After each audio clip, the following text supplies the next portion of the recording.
እንኳን ለሊቀ ሰማዕታት ፍጡነ ረድኤት ቅዱስ ጊዮርጊስ ወርኃዊ በዓል በሰላም አደረሳችሁ።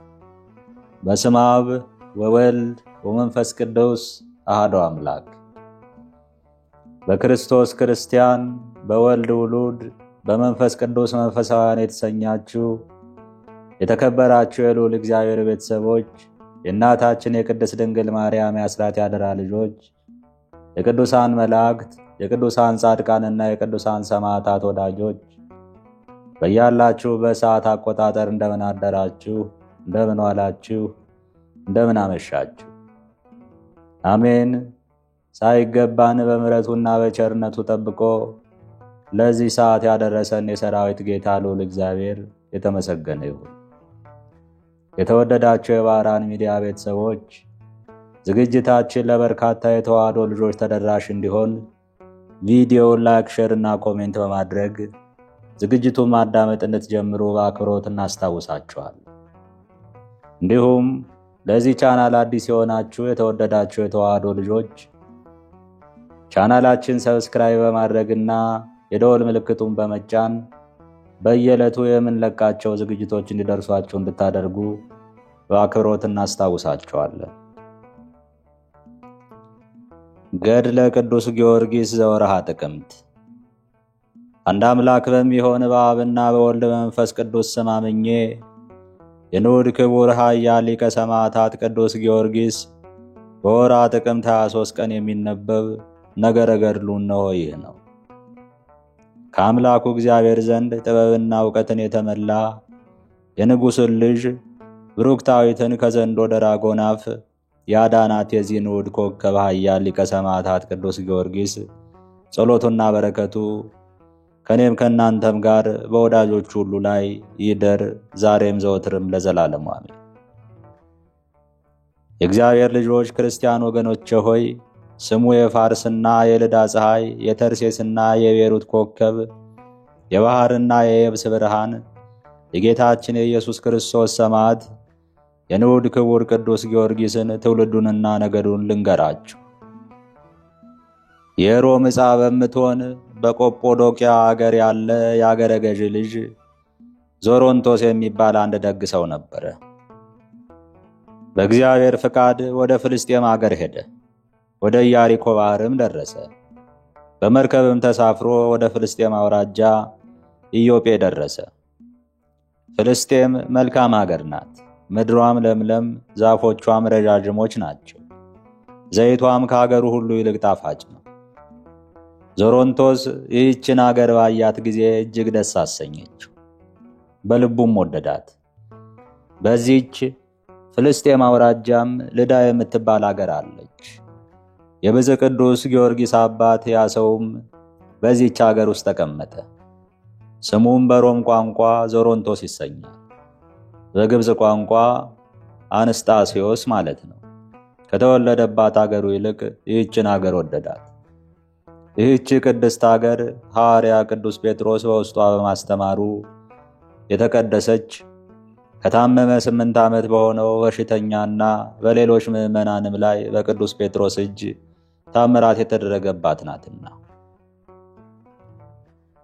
ከዚህ በኋላ በልዳና በሲዶና የነበሩም እርሱን አይተው ወደ እግዚአብሔር ተመለሱ የሚል በግብረ ሐዋርያት እንደተጻፈ ቅዱስ ጴጥሮስ በልዳ ከሚኖሩ ቅዱሳን ዘንድ ነበር።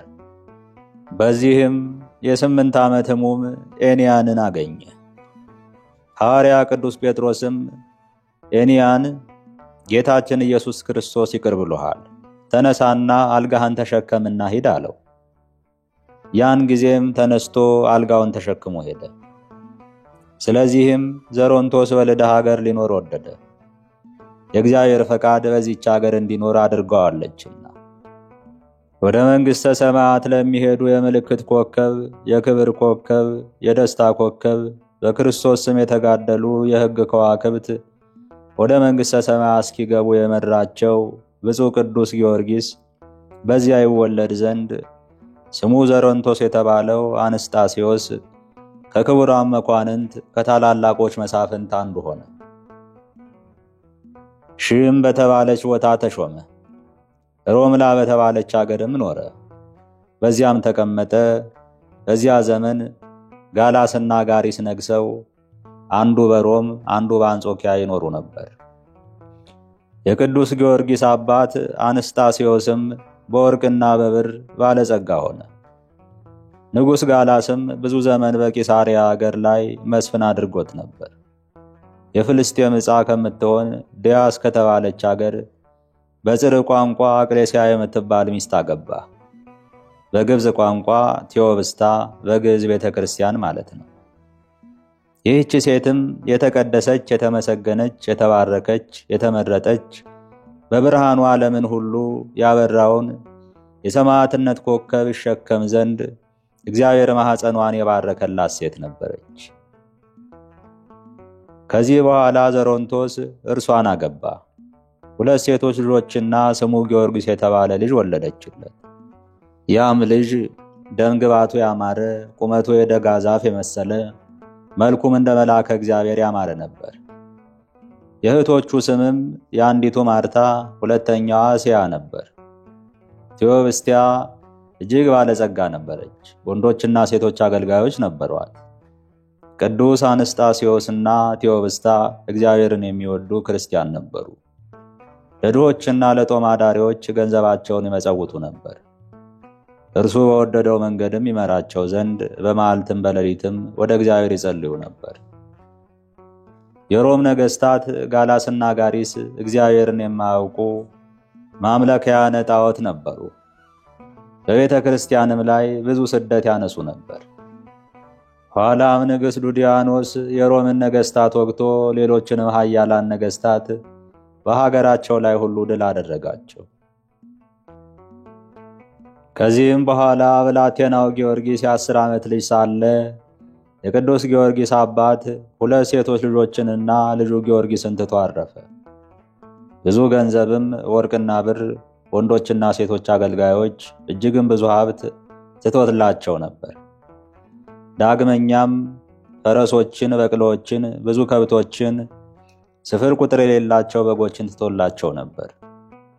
በፍልስጤም አገር ሁሉ የሚስተካከላቸው አልነበረም። የአገራቸው ሰዎችም ስለሚያደርጉላቸው በጎ ሥራ ይወዷቸው ነበር። ንጉሥ ዱድያኖስም በቅዱስ ጊዮርጊስ አባት ፈንታ በፍልስጤም አውራጃ ሌላ አገረ ገዥ ሾመላቸው። እርሱም ፈጣሪውን እጅግ የሚወድ ነበር። የዚህ ጻድቅና የወገኖቹ ክብርም የታወቀ ዕድሜዋ 5 ዓመት ከሆናት አንዲት ሴት ልጅ በቀር ወንድ ልጅ የለውም። ለክብሩ እንደሚገባው በታላቅ ማዕረግ ወደ አገሩ በገባ ጊዜ ሕፃኑን ቅዱስ ጊዮርጊስን የ10 ዓመት ዕድሜ ልጅ ሳለ ልኮ አስመጣው። ብዙ ሰዓት አቅፎ ይስመው ጀመር። ብላቴናው ጊዮርጊስ ግን አባቱ ስለሞተ ያለቅስ ነበር። ከዚህ በኋላ ከእርሱ ጋር ላሉት ሰራዊት አለቃ ይሆን ዘንድ የወታደርነት ማዕረግ ሰጥቶ ልጁ ሊያደርገው እንድትሰጠው እናቱን ለመናት። እናቱም ልጅ ይሁን ብላ ሰጠችው። ክብሩን የወገኖቹን ማዕረግ ጽፎ 100 ወታደሮች ጨምሮ ወደ ንጉሡ ላከው። ንጉሡም መልእክቱን ባነበበ ጊዜ በኃያሉ ቅዱስ ጊዮርጊስ ደስ አለው። የወታደርነት ማዕረግ ሰጥቶ በ500 ወታደሮች ላይ የበላይ መኮንን አደረገው። አባቱ ከተወለት ርስት፣ ጉልት፣ ግብርና ገጸ በረከት ሌላ 400 ወቄት ብር ደሞዝ እንዲያገኝ ጻፈለት። ለነገሥታት በሚገባ ክብር ወደ አገሩ መለሰው። ወደ ሀገሩም በገባ ጊዜ አገረ ገዢውና የሀገሩ ሰዎች ወጥተው ተቀበሉት። ወደ ትልቁ የክብር አዳራሽም አገቡት። በማግስቱም እናቱ ለሀገሩ ሰዎች በሙሉ፣ ለድሆች፣ ለባለጸጎች፣ ለሴቶች፣ ለወንዶች፣ ለታናሹ ለታላቁ በአንድነት ታላቅ የደስታ በዓል አደረገች። ባላቸው ለሞተባቸው ሴቶችና እናትና አባታቸው ለሞቱባቸው ልጆች ብዙ ገንዘብ መጸወተች። ከዚህ በኋላ መስፍኑን ከነሰራዊቱ ጠርታ 3 ቀን ታላቅ ምሳ አደረገች። መስፍኑም ልጄ ጊዮርጊስ የገንዘቤ ሁሉ ወራሽ ነው ሲል ጻፈ። የመስፍኑንም ልጅ ሚስት ልትሆነው አጩለት። በቤቱ ሁሉ ባለሙሉ ስልጣን አደረገው። በመንግስቱ ሥራ ሁሉ መስፍኑን በሥራው እየረዳው 10 ዓመት ተቀመጠ። ቅዱስ ጊዮርጊስም 20 ዓመት በሆነው ጊዜ ቅዱሳት መጻሕፍትን ሌላውንም ጥበብ ፈጸመ። በሥራው ሁሉ ብርቱ ሰው፣ ጀግናም ወታደር ሆነ። በጦር ሜዳም መሪ ሆነ። በወታደር መሃልም በጀግንነቱና በተወዳጅነቱ የሚወዳደረው ማንም አልነበረም። የእግዚአብሔር ጸጋ አድሮበት ነበርና ከብርታቱና ከጀግንነቱ የተነሳ ያየው ሁሉ እስኪያደንቀው ድረስ ዘወትር በግርማ ላይ ግርማ፣ በኃይል ላይ ኃይል ይጨምርለት ነበር። ወደ ሰልፍም በወጣ ጊዜ ሊዋጉት የመጡት ያዩትም ሁሉ ይፈሩት ነበር። እርሱም በጠላቶቹ መሃል ፈረስ እየኮለኮለ የተመዘዘ ሰይፉን በእጁ ጨብጦ በፉከራ እኔ ኃያሉ ጊዮርጊስ ነኝ መጣሁላችሁ እያለ ያለ ድንጋጤ ወደ ሰፈራቸው ይገባ ነበር። ድምፁን ሲሰሙ ከድንጋጤና ከፍርሃት ብዛት የተነሳ ቀስታቸውን፣ የጦር መሳሪያቸውን ከእጃቸው ይጥሉ ነበር። እንዲህ አድርጎ ዘወትር ያጠፋቸው ይማርካቸው ነበር። በሥራውም ሁሉ እግዚአብሔር ይረዳው ነበርና። ቅዱስ ጊዮርጊስ 20 ዓመት ከሆነው በኋላ ከታጨችው ከመስፍኑ ልጅ ጋር ጋብቻው ይፈጸም ዘንድ መስፍኑ አሰበ። ግን ንጹሕ ድንግል ሰማያዊ ሙሽራ ያደርገው ዘንድ ክርስቶስ ከሁሉ ነገር እንደሚጠብቀው አላወቀም ነበር። መስፍኑም በዚህ ሐሳብ ላይ ሳለ በእግዚአብሔር ፍቃድ አረፈ። ገንዘቡንም ሁሉ ለብፁዕ ቅዱስ ጊዮርጊስ ተወ። ከዚህ በኋላ ሊቀ ሰማዕታት ቅዱስ ጊዮርጊስ ቤሩት ወደምትሰኝ አገር ሄደ። በዚህችም አገር ትልቅ መኮንን ነበር። አገሪቱም በኢያሪኮ ዳርቻ የተቆረቆረች ናት። በሮም አንጻር የተሰራ ቅጽር ነበራት። ግንቧም እንደ ሊባኖስ ግንብ፣ በሮቿም በባህር በኩል ነበሩ። ቅጽሯ ብርቱ ነበርና በየብስም በመርከብም ለመጣ ጠላት አይደፍርም ነበር። የቤሩት አገር ሰዎች ግን አረመኔዎች ነበሩ። የፈጠራቸው እግዚአብሔርን አያውቁትም ነበር። ስሙ ደራጎን የሚባል መንፈስ ሰይጣን ያደረበት ዘንዶን ያመልኩ ነበር። ያም ዘንዶ እንደ አሞራ ክንፍ፣ እንደ ውሻ ያለ ጆሮ፣ እንደ ፍየል ያለ ጢም፣ እንደ አንበሳ ያለ እግርና ጥፍር፣ ጅራትም እንደ አዞ ያለ ጥርስ ነበረው። አንገቱም የሰገኑ አይነት ነበር። ያም ዘንዶ ወደ ባህር በወረደ ጊዜ አንባሪም ቢሆን አሳም ቢሆን በባህር ውስጥ የሚንቀሳቀስ ማንኛውም ነገር ቢሆን አስቀድሞ የሚበላውን በተመለከተ ጊዜ ይተነፍስባቸዋል። በትንፋሹ ውስጥ ያለ መርዙ ነክቷቸው ከሞቱ በኋላ ይበላቸው ነበር። ከባህር በወጣ ጊዜ ለዓይን እስኪርቅ ድረስ ወደ አየር ይወጣል። ንስርም ቢሆን ሌሎችንም አዋፍ ቢሆን ባየ ጊዜ አስቀድመን እንደተናገርን እስትንፋሱን ይተነፍስባቸዋል። ዳግመኛም ወደ ምድር ወርዶ አናብስትን፣ አራዊትን፣ እንስሳትን ሲያይ የሚያመልጠው የለም። ሰውም ቢሆን ብቻውን ከሆነ አይተው፣ ብዙ ሰዎች ሲሆኑ ግን አይቻለው፣ እንዳይገድሉት ይፈራ ነበርና። ያዘውን ግን በላዩ ተቀምጦ ይበላው ነበር። በዓይኑ ካየ በኋላ ጉድጓድ ወይም በዋሻ ቢገቡ፣ ወደ ተራራ ወደ ኮረብታም ቢወጡ የሚያመልጠው የለም። የዚያ ዘንዶ ፍጥረቱ እንደዚህ ነበር። የቤሩት ሰዎችም ደራጎን ለተባለው ለዚያ ዘንዶ እያንዳንዱ ዘወትር እየተፈራረቁ ሴቶች ልጆቻቸውን ይሰጡት ነበር። እንዲህ እየሰጡት ብዙ ቀን ኖሩ። ከብዙ ዘመንም በኋላ የሀገሪቱ ሴቶች ልጆች ባለቁ ጊዜ የሀገሪቱ ሰዎች ገዣቸውን ጌታችን ሆይ እኛ ስለ አምላካችን ለደራጎን ምግብ አደረግን፣ እየሰጠን ልጆቻችን አለቁ። አሁንስ እርሱ ወደማያገኘን አገር እንሄዳለን አሉት። አገረ ገዥውም እኔን ልትተውኝ አገሬንም ምድረ በዳ ልታደርጓት ነውን? እንዲህስ አታድርጉ አላቸው። እነርሱም አገረ ገዥውን ሴቶች ልጆቻችን አልቀዋል፣ እንግዲህ ለደራጎን ምን እንሰጠዋለን? ሚስቶቻችንን እንዳንሰጥ ያለ እነርሱ መኖር አንችልም አሉት። አገረ ገዥውም አትፍሩ፣ አትሰደዱ፣ እኔ በፈቃዴ ልጄን እሰጣለሁ አላቸው። ሰዎቹም አገረ ገዡን መልካም ብለሃል አሉ። ጊዜውም ሲደርስ የአገረ ገዥውን ልጅ ለዚያ ዘንዶ ሰጧት። ከከተማውም አውጥተው እንደተለመደው ምግብ ልትሆነው ጫካ ውስጥ አኖሯት። ዘንዶውን ግን አላገኙትም። ከአራዊት ወገን የሚበላውን ለማደን ወደ ዱር ሄዶ ነበርና። የአገረ ገዥውን ልጅም ትተዋት ወደ ቤታቸው ሄዱ። የቤሩት ሰዎች ልማዳቸው እንዲህ ነበር፣ አስቀምጠው ትተውለት ይሄዱ ነበርና።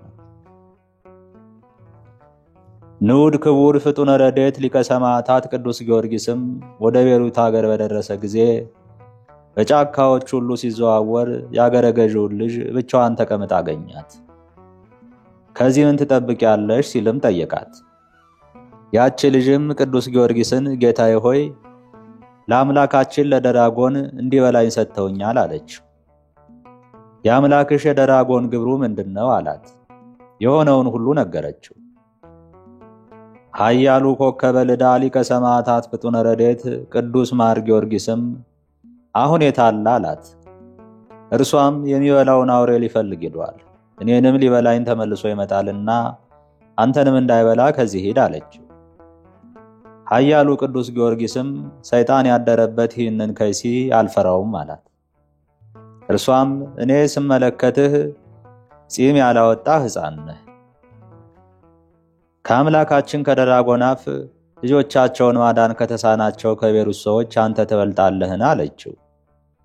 ኃያሉ ሊቀ ሰማዕታት ቅዱስ ጊዮርጊስም ከአማልክት ሁሉ የሚበልጠው ሰማይንና ምድርን የፈጠረው አምላክ ያለ ከዚህ ከተረገመ አውሬ እርሱ ያድነኛል አላት።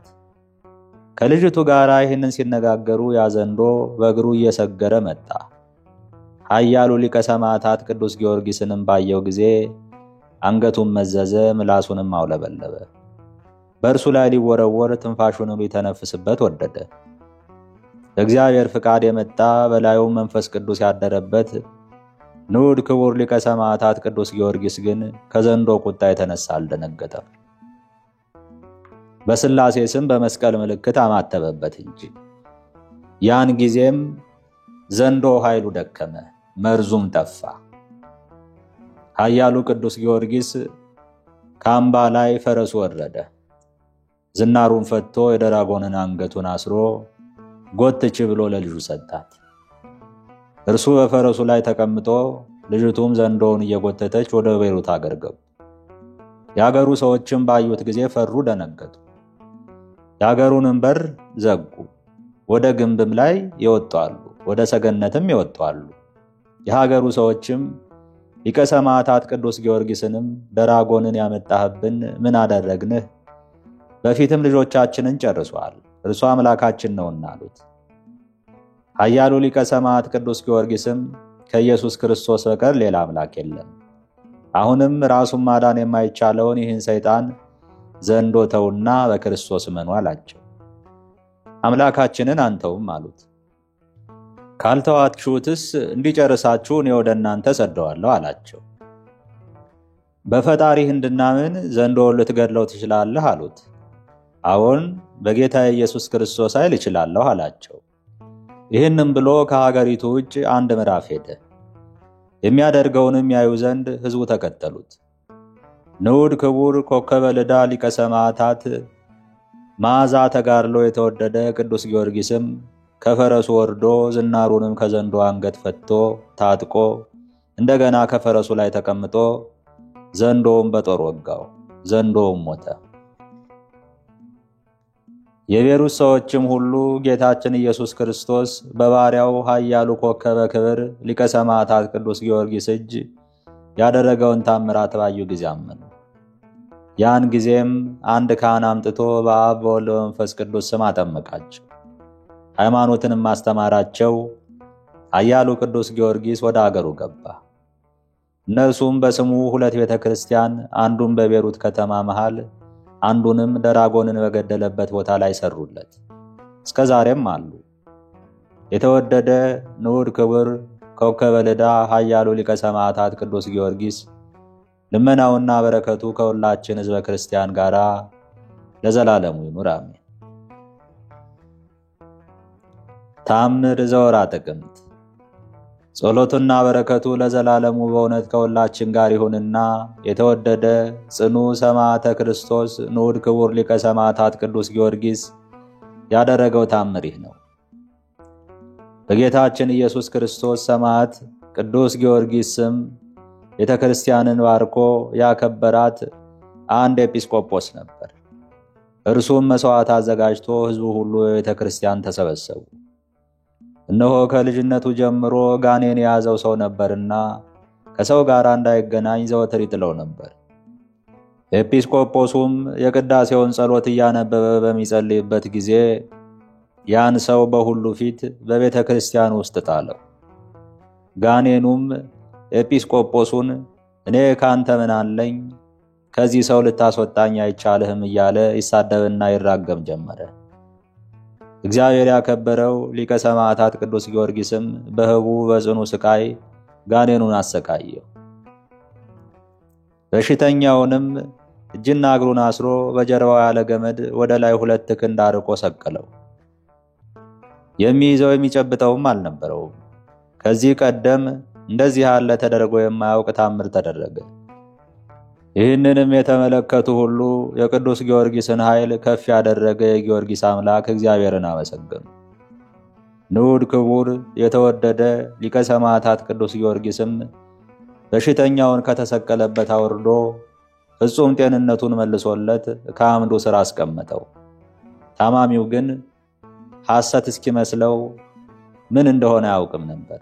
በቤተ ክርስቲያኑም የነበሩ ታምራቱን አይተው ካመኑ በኋላ የታማሚውን ሁኔታ ለማየት ይጋፉ ነበር። ሰውየው ግን እንደ ሙት በድን ሆነ። ከእናቱ ማኅፀን ጀምሮ ቆሞ መሄድ ፈጽሞ የማይቻለው አንድ መጻጉዕ በቤተ ክርስቲያኑ በር አጠገብ ይለምንና ይጸልይ ነበር። በሰዎች እግር ስር በእጅና እግሩ እየዳኸ ያን ጋኔን ይዞት የነበረውን ሰው ለማየት ገባ። ወደ አንገቱን በተጠጋ ጊዜ ያ ጋኔን የያዘውን ሰው ሳበውና አንገቱን አነቀው። በዚያም የነበሩ ሰዎች ሰውየውን ለማዳን ይዘው ሳቡትና ከጉዳት አዳኑት። በዚህም ጊዜ ሰውነቱ ተንቋቋና ፈጽሞ ቀና። ከዚያም ተነስቶ ነፍስ ያውጪ በማለት እየሮጠ ሄደ። የሚያውቁት ሰዎችም እየሮጡ ቢከተሉት ሊደርሱበት አልቻሉም። ኤጲስቆጶሱም ያንን ጋኔን የያዘውንና እንደ በድን ተኝቶ የነበረውን ልጄ ምን ሆነህ ነበር ሲል ጠየቀው። ጋኔን የያዘውም ሰው ከልጅነቴ ጀምሮ ይዞ ያሰቃየኛል። እኔ ግን አላየውም፣ ነገር ግን በሚይዘኝ ጊዜ የእሳት ነበልባል አያለሁ። ከፍርሃቴም የተነሳ ተንቀጥቅጬ በመሬት ላይ ወድቃለሁ። እስኪ ተወኝም ድረስ ራሴን አላውቅም። ሰዎችም አንስተው ከሰዋራ ቦታ ያስተኙኛል። እነሆ ዛሬም ሲይዘኝ አላወቅኩም። እነሆ ዛሬ ግን ሊቀ ሰማዕታት ቅዱስ ጊዮርጊስ ከቤተ መቅደስ አውጥቶ እጄን ይዞ አጽናናኝ። በዚህም ጊዜ ይህንን ጋኔን ዛሬ ብቻ በዓይኖች አየሁት። መልኩ እጅግ የጠቆረ ዓይኑ ፍጹም ደም ይመስላል። ቅዱስ ጊዮርጊስም ይዞ ብዙ አሰቃየው። ዳግም ወደዚህ እንዳይመለስም አስማለው። ከቤተ ክርስቲያን አስወጥቶ ወደ ገደል ወረወረው። እየጮኸ በኀፍረት ሸሸ። እነሆ ለሥጋዬ ዕረፍት አግኝቼ ደክሞኝ ተኝቼ ሳለ ይህ መጻጉዕ ሰው መጥቶ ሲመለከተኝ ዓይኖቼን ገልጬ ሊቀ ሰማዕታት ቅዱስ ጊዮርጊስን አየሁት።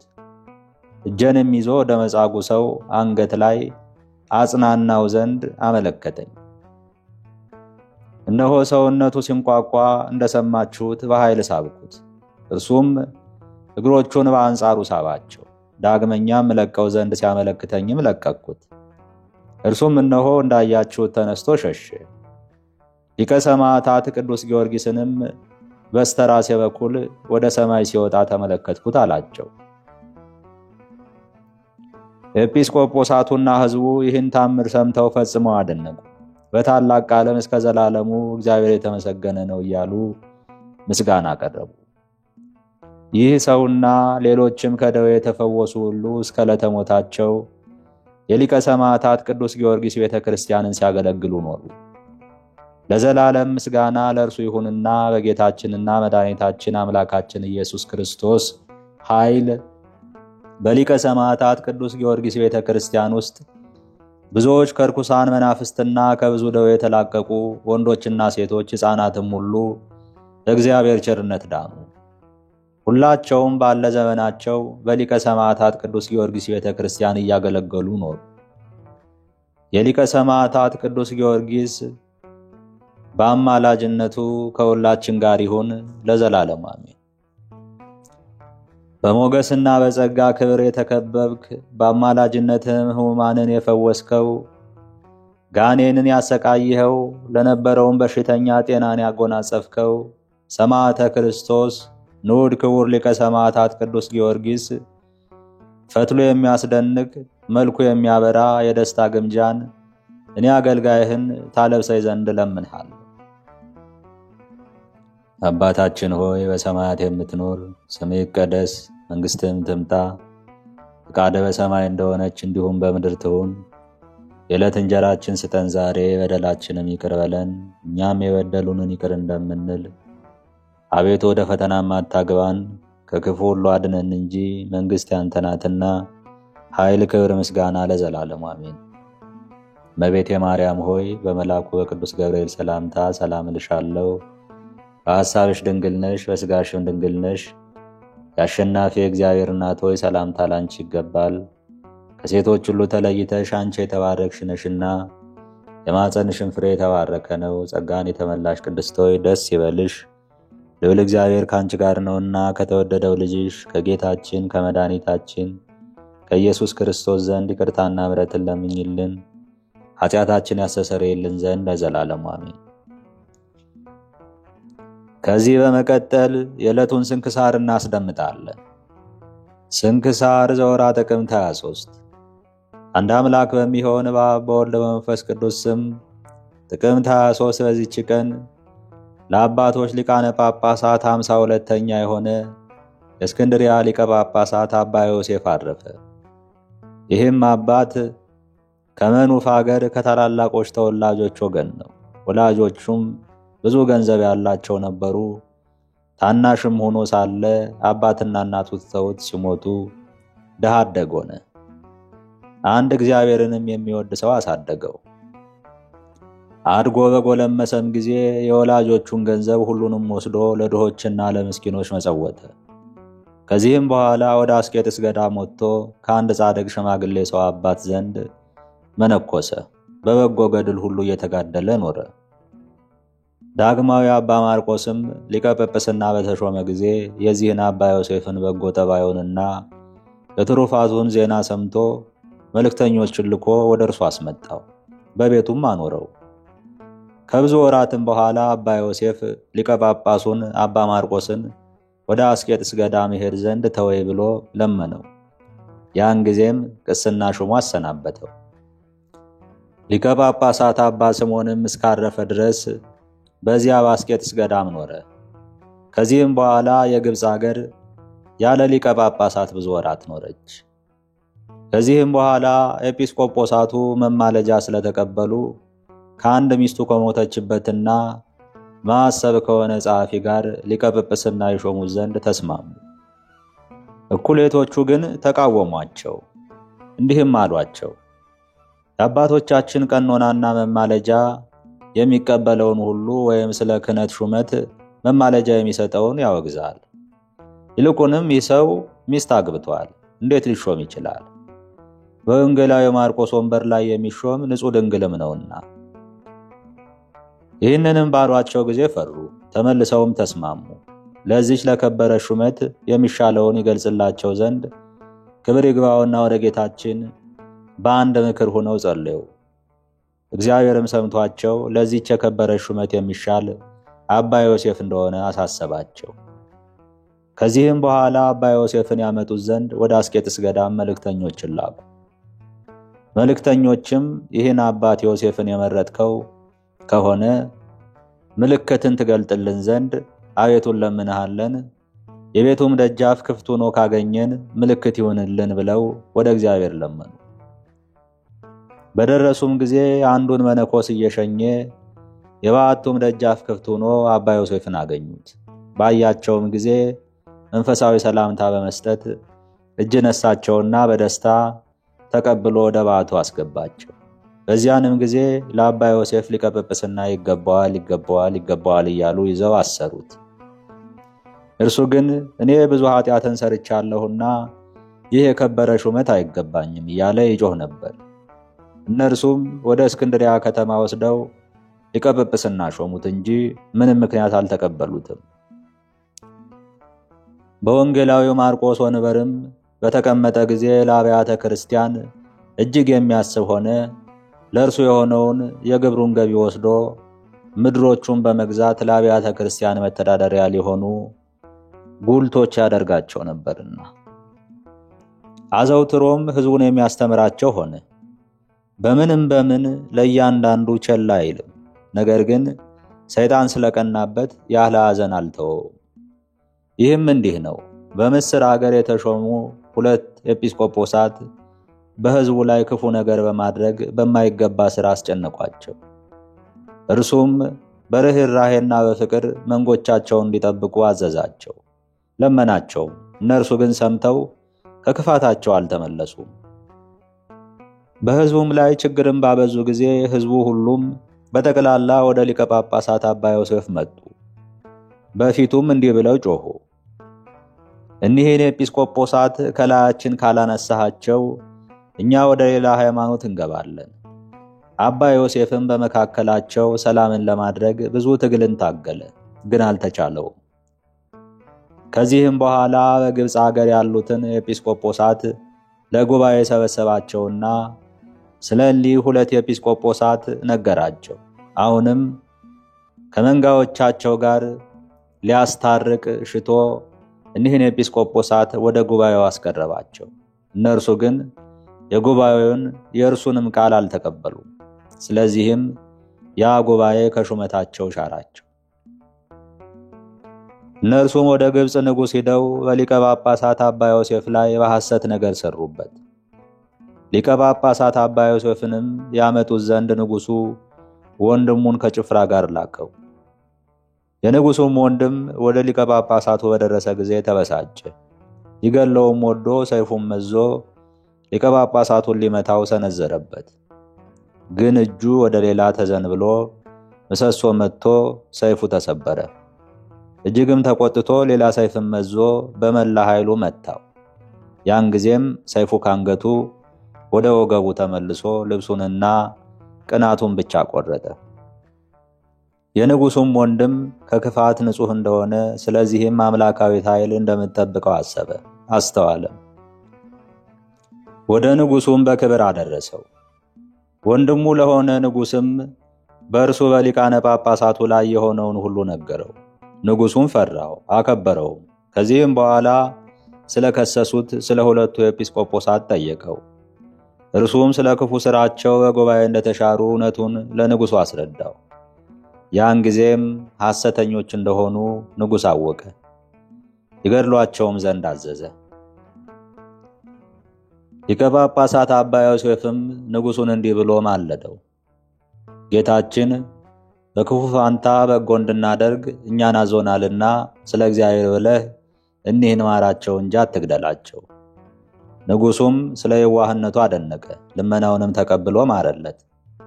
ከዚህም በኋላ በሹማምንቱና በኤጲስቆጶሳቱ ሁሉ ላይ የፈለገውን ያደርግ ዘንድ ቢፈልግ እንዲሾም ወይም እንዲሽር የሚቃወመው እንዳይኖር ደብዳቤ በመጻፍ ሥልጣንን ሰጠው።